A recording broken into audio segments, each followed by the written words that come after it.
Did you know that you can significantly improve your descriptive writing just by observing the world around you? Hi, I'm Jessica, and welcome back to my channel. I did a video a while back about showing versus telling in writing, and you should totally check that out. It's absolutely amazing. But what I want to talk about today is something a bit different. So we're going to be talking about descriptive writing.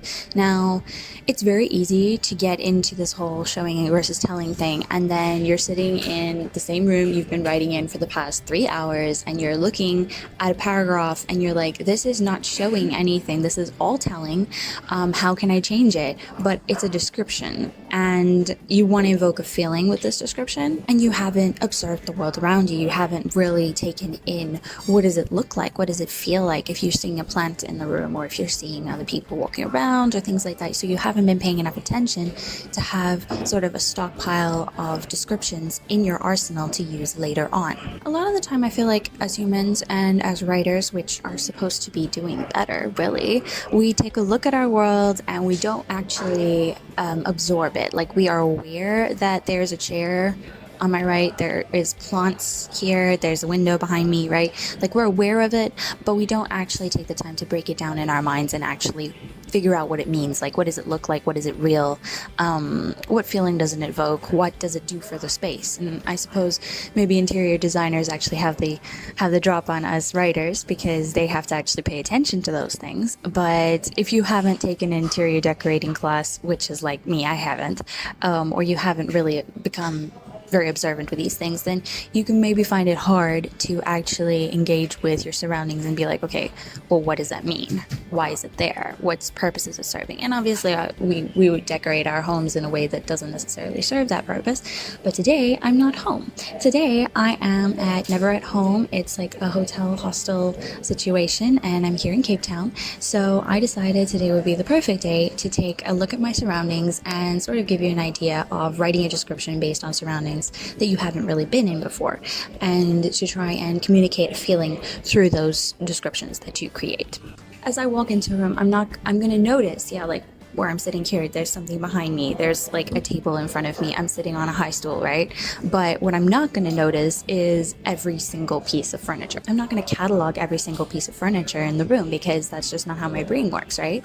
But as a writer, you have to kind of sift through all the pieces of furniture and kind of choose the ones that convey your story the best, that convey your message, your feeling, the emotions. Like, if you're showing up to a place and you've never seen a certain statue before, like a Grecian statue, or you look at a plant because you're a plant nerd, it also really depends on your character. That's something that you need to really know your character as you're bringing them into a room. Are they someone who really loves plants? In which case, they would notice that, and like, there's another plant right there. Like, there's a lot of plants around here. They would notice it. Maybe potentially they know all the names. Maybe they don't know all the names. Maybe they name their plants as they see them, even if they're somebody else's plants. Like, maybe that's how they do things. Like, that's a character quirk, which is something that you could totally go look into as well.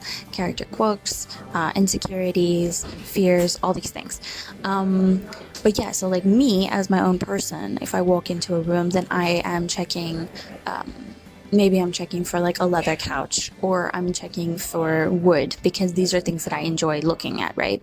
I do love the plants, so I do notice the plants, and if they are dying, then it's really sad. But if they're living, then I'm like, wow, great, someone who can keep plants alive, because I'm starting to think that maybe I've lost my touch with plants, but that is a different story. Anyways, but again, if you want to use that as a character quirk, absolutely go for it. If you want to be more specific on that character quirk and be like, she loves plants, she used to be able to keep them alive, or he loves plants, he used to be able to keep them alive, but suddenly it's like, it's impossible to keep them alive anymore. So yeah, just be aware of who your character is when they walk into a situation, because that's going to determine how they see the world, and that how they see the world can actually tell you so much about the character themselves. So like I said, a botanist will walk into the room and know the names of the plants, right? But an amateur, like, gardener won't necessarily know the names of the plants, but they'll really enjoy the plants. And you want to create a feeling through your descriptive writing in your people. in your readers. You want to ask questions about your surroundings. What is it about the sunrise that is really just blessing your heart? What is it about the room that feels cozy? Like, it feels cozy, you can say the room felt cozy. Don't do that. That's telling.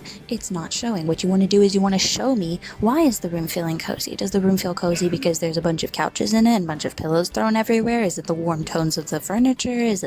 What is it that actually makes the room feel comfy? All right. So I think that's the main part about the showing versus telling when it comes to descriptive writing, is you don't tell them even if the room felt cold, you don't tell them the room felt cold. You tell them that the person shivered as they walked into the room, adjusting to the temperature or whatever you want to think. So like, you have to play around with it, play around with sensation, play around with smell and feeling. Again, I want to go back. I said this in my showing versus telling video also. There is a time where you need that, where you actually do need to tell instead of show. There are instances where that is better. But you need to be really aware that you don't do it too often, because that will make your writing feel less personable. It'll make it less, it'll just make it less connection worthy, if that makes sense. You don't connect so much with the room that you're told is warm, but you would connect a bit more with the character who is starting to perspire and wiping their brow and hoping that they don't look too suspicious because, oh my goodness, it's actually hot. I'm not stressed, it's hot. Now I'm getting stressed because it's hot. You know what I'm saying? Again, writing is about knowing the rules and then getting over them and figuring out where they should be used and where they shouldn't be used. Also, I just want to say this disclaimer: this is not a habit that you're going to develop overnight. The habit of walking into a room and sort of trying to describe it in your mind, but it's a habit that can really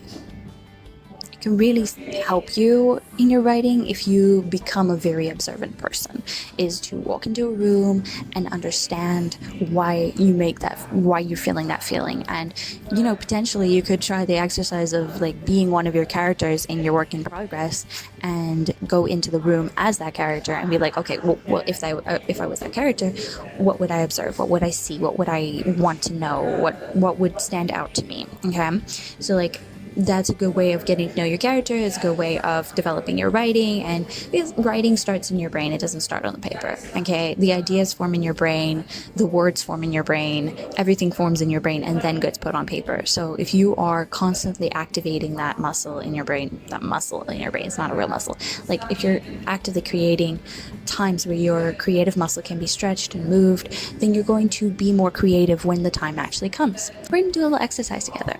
We're going to have a little main character moment, and wherever you are going to take your phone or a piece of paper or whatever, and you are going to do a description of the surroundings you're in, trying to focus on creating a feeling, evoking a feeling in your reader. If you don't want to do yourself as the main character, you can create a character and just put them in the situation where you're at the moment, or you can take the character from your work in progress. It doesn't really matter who you're going to be, as long as you have an emotion or feeling that you want to communicate through this character, through this whatever that you can think about is, why is your character there?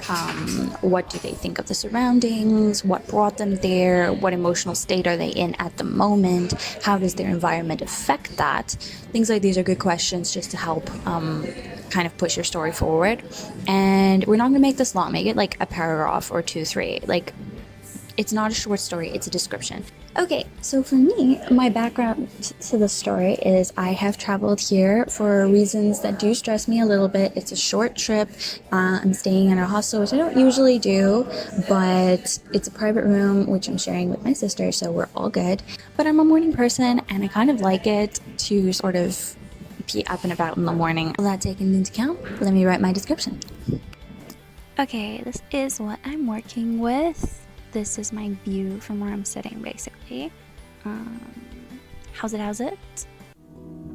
And there's Joe, and there's Freddie.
obviously, but you see how I took certain elements to convey certain emotions instead of just sort of having a description overall. So that's what I'm talking about right here. Because the two things that we really don't want is a lot of boring description and a lot of telling not showing. I hope this helped you and that you enjoyed this little writing exercise that we did together.